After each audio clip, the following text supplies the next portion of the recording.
My name is Evelyn Maddox. I was 35 when I stood under the gray sky of Eagle Creek, wearing a uniform that didn't bear a single rank, surrounded by strangers who had no idea who I used to be. They called it Day 1 of Bootcamp. For me, it was Chapter 2.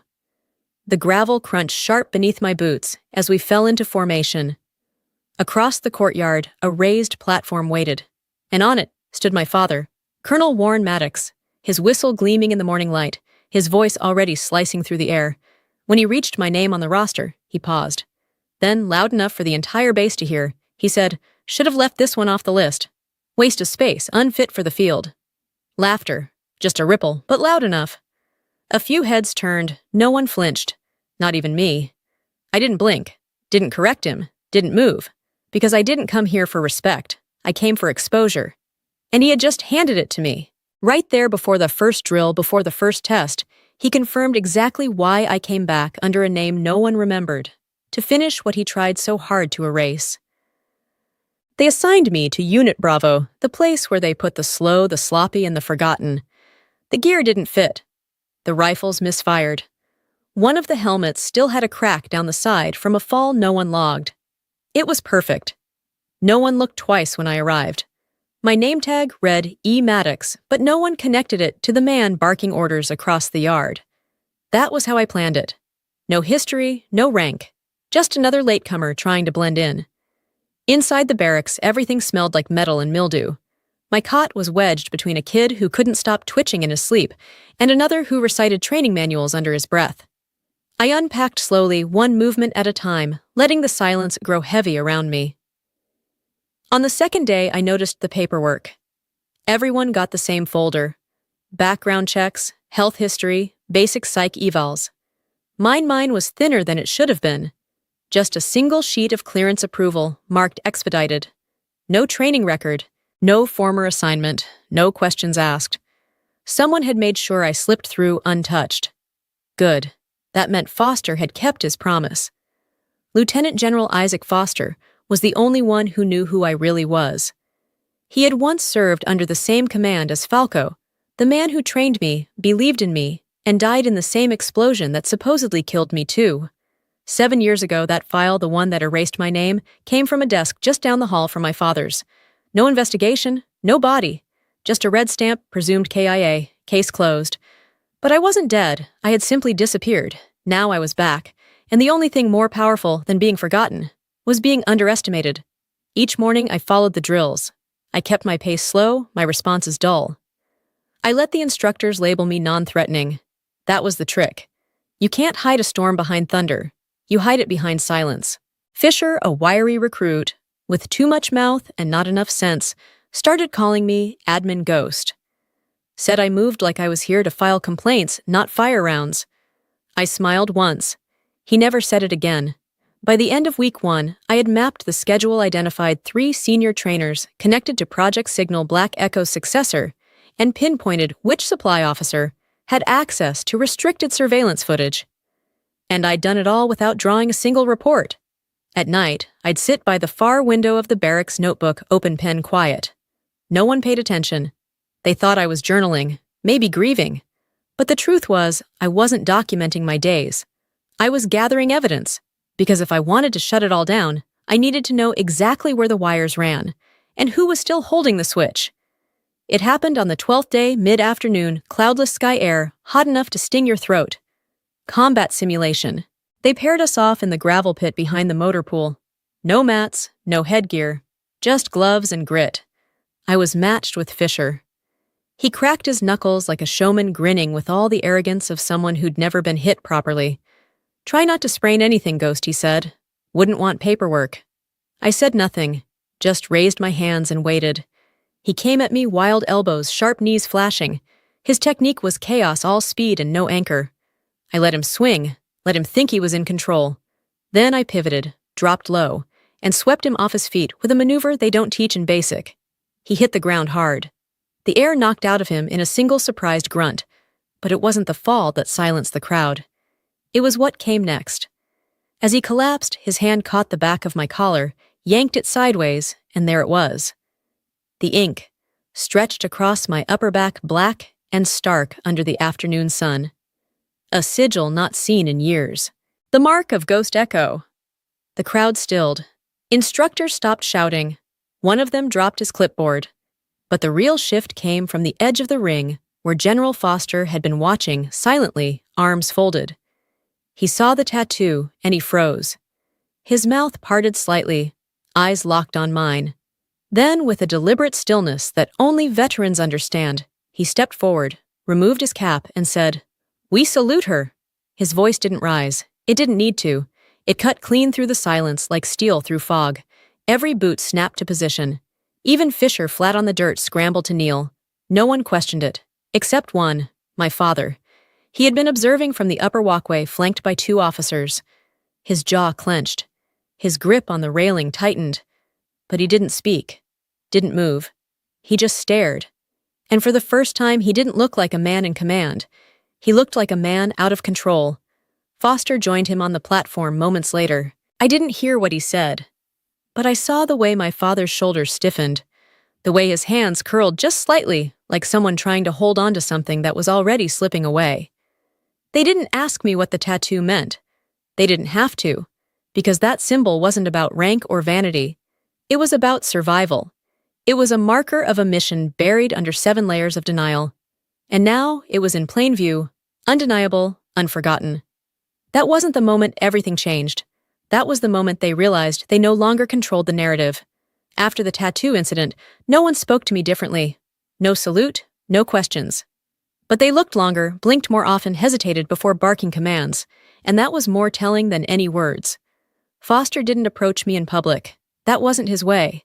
But 2 nights later, as I sat in the mess hall late nursing instant coffee, no one really drank. He slid a small drive across my tray. "Training footage," he said quietly, not even sitting. "Unofficial. No trace."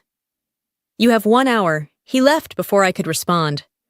Back in the barracks, I locked the door and plugged the drive into my offline terminal. The screen flickered to life, grainy footage loading second by second. No sound, just timestamp overlays and wide-angle views of rooms labeled as Tier 4 drills. Except they weren't drills. They were conditioning. Recruits blindfolded in metal crates. Simulated betrayal scenarios. Forced isolation until emotional breakdown. And one line written on the wall of the simulation chamber, printed in white paint. "If you're not ready to be forgotten, you're not ready to be used." I stared at that line for a long time. Falco, my old commander, used to say, "We train soldiers, not tools." This was something else. This was manipulation turned into doctrine. And I'd seen it before, back when Black Echo was quietly transitioning into something darker. Before the explosion. Before my name disappeared. This wasn't just about control anymore. It was about obedience at the cost of self. I shut the terminal down, wiped the system, burned the drive. The next morning, I filed a request under the policy code for inter-unit transfer behavior metrics citing morale disparities in Bravo platoon. It looked harmless, boring even. That was the point. It allowed me access to the internal rosters and performance logs. I started making notes, names of instructors, timestamps of repeat isolation drills, discrepancies between reported outcomes, and footage I had seen. And then came the note. Slid under my door sometime before dawn. No signature, just one line printed neatly. "Policy won't save them, and it won't save you either." I stared at it for nearly a minute. Not out of fear, out of clarity, because they knew I was watching. And that meant I was finally close. They had tried to erase me once, quietly and clean. Now I was standing in the center of their blueprint, peeling back the layers. They weren't just trying to shape a new generation of soldiers. They were trying to build ghosts. But this time, the ghost was awake and writing everything down. I saw him again 3 days later, walking the perimeter near the advanced drills course, clipboard in hand, barking orders like the cadence came from his bones. Colonel Warren Maddox, my father, my former commanding officer, and the man who'd written my first erasure in black ink. He didn't flinch when he saw me, didn't pause. Just glanced once the way someone might look at a broken radio, silent, unbothered, irrelevant. "Paper pushers don't last out here," he said without looking. "Don't slow us down." Then he turned and walked away. I didn't answer. I didn't need to. That was his signature move. Pretend you never existed. Pretend it never mattered. 12 years ago, I was pulled from Project Obsidian without warning.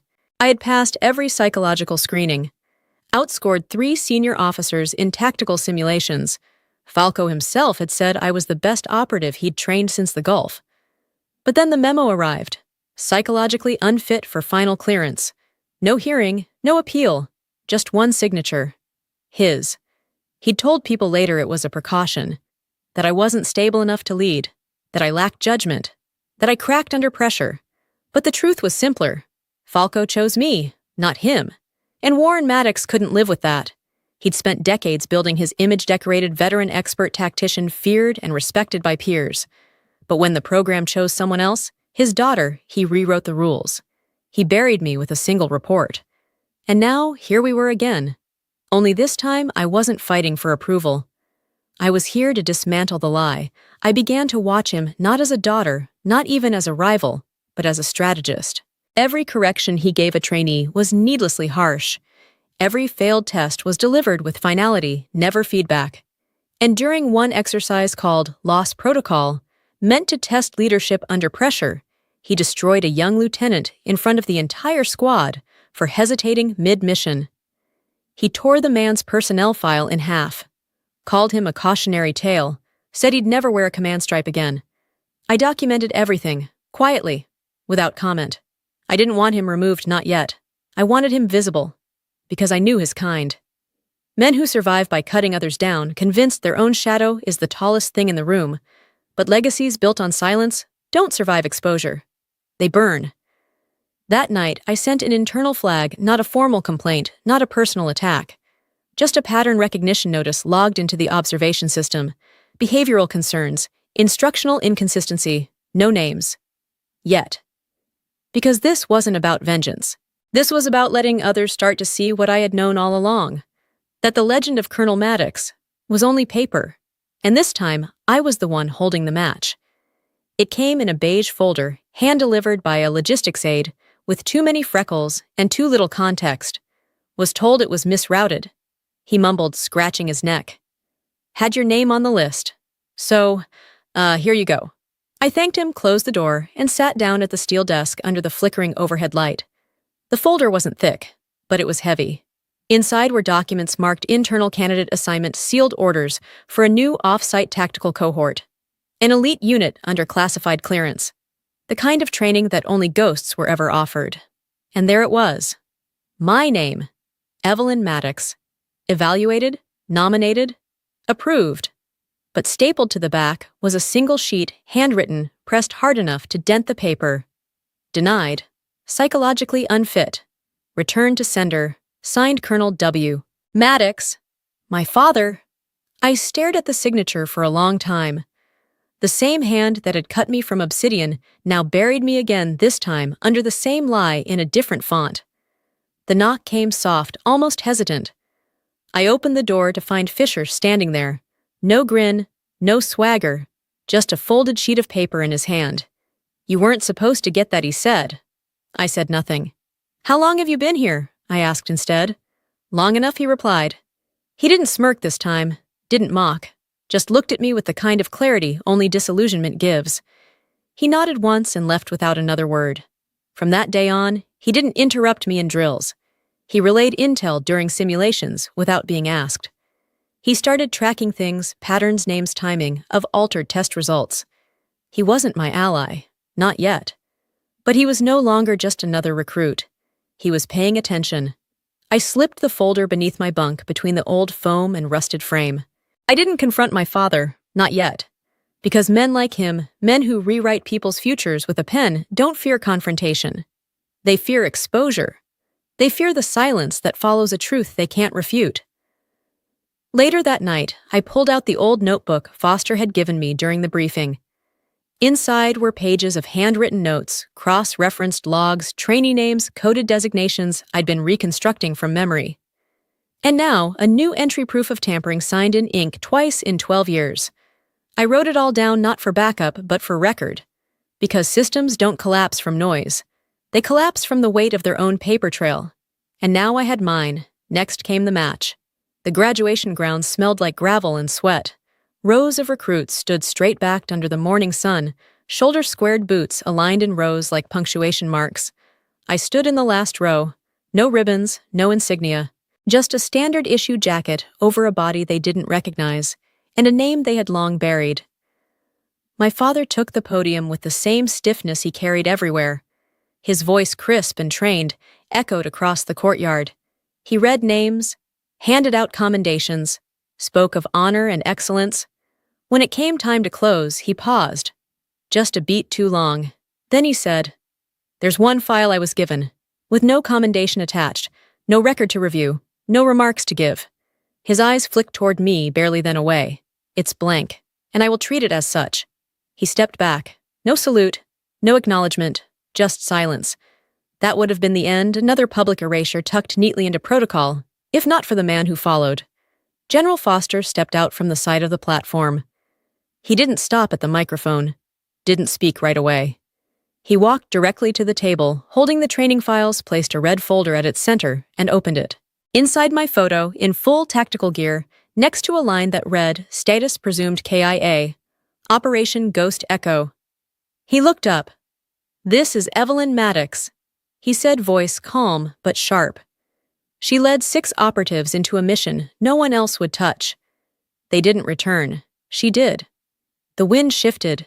She was erased not because she failed, but because she was chosen by the wrong man, the one her father never forgave. My father took a step forward, but Foster didn't even glance his way. He raised his hand not to halt, but to command. "She outranks you," he said, "not in title but in truth." Then he saluted. It wasn't ceremonial, it was deliberate, it was earned. And slowly, one by one, others followed. First Megan the recruit, whose score was nearly buried. Then Fisher, who'd once laughed at me. Then instructors' trainees, even those who had mocked me silently, with every late supply drop and accidental locker reassignment. All of them. Until finally, my father raised his hand. Slow, bitter, hollow. Not in respect, but in surrender. I didn't return the gesture, because some silences speak louder than pride, and I had no need to respond to a salute that came a decade too late. I had already stood taller than the man who tried to keep me invisible, and now the field saw it too. I left the grounds that afternoon with no medal, no speech, no recorded farewell, only a scroll, sealed unsigned, handed to me quietly by Foster before dawn. Inside a formal closure order, Operation Obsidian officially dissolved. But I didn't need a ceremony to understand what that meant. Obsidian had never been about the files or the badges or the drills that turned men into machines. It had been about fear, control, the illusion of loyalty when silence was the real currency. And now it was over. I didn't return to command. I didn't ask for reinstatement. I chose a different direction. At the edge of a forgotten coastal town, inside a weather-worn hangar, with no flag and no gate, I opened something else. No signage, no anthem, just space. For those like me. The overlooked, the dismissed. The ones who were told not this time without explanation. The ones whose records were clean, but whose names were always missing. Veterans marked unstable. Immigrants told they didn't fit the mold. Women labeled too intense. Men discarded because they asked the wrong questions. Ghosts of programs that never admitted they existed. They came quietly. At first, one maybe 2 a week. Some looked broken. Others looked angry. Most just looked tired. I didn't train them the way I'd been trained. No shouting, no doctrine, just questions. Can you keep going when no one's watching? Can you trust your instincts when everything around you lies? Can you protect others even when no one protected you? They didn't always answer out loud. They didn't need to. Eventually, they stayed. And then they taught others. One night, weeks later, I found myself sitting on the floor beneath the old steel rafters, my back against a crate of rusted gear, the scroll from Foster resting in my lap. I unrolled it for the first time. At the bottom, beneath the formal language and the classified seals, was a single handwritten line. "You weren't trained to lead. You became a leader by surviving. No name." But I knew the handwriting. Foster never needed credit, just closure.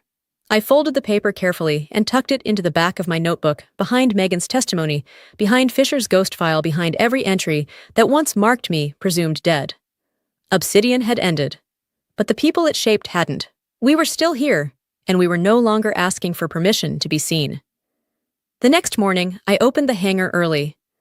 Wind swept through the doorway, carrying salt and dust, and something else momentum.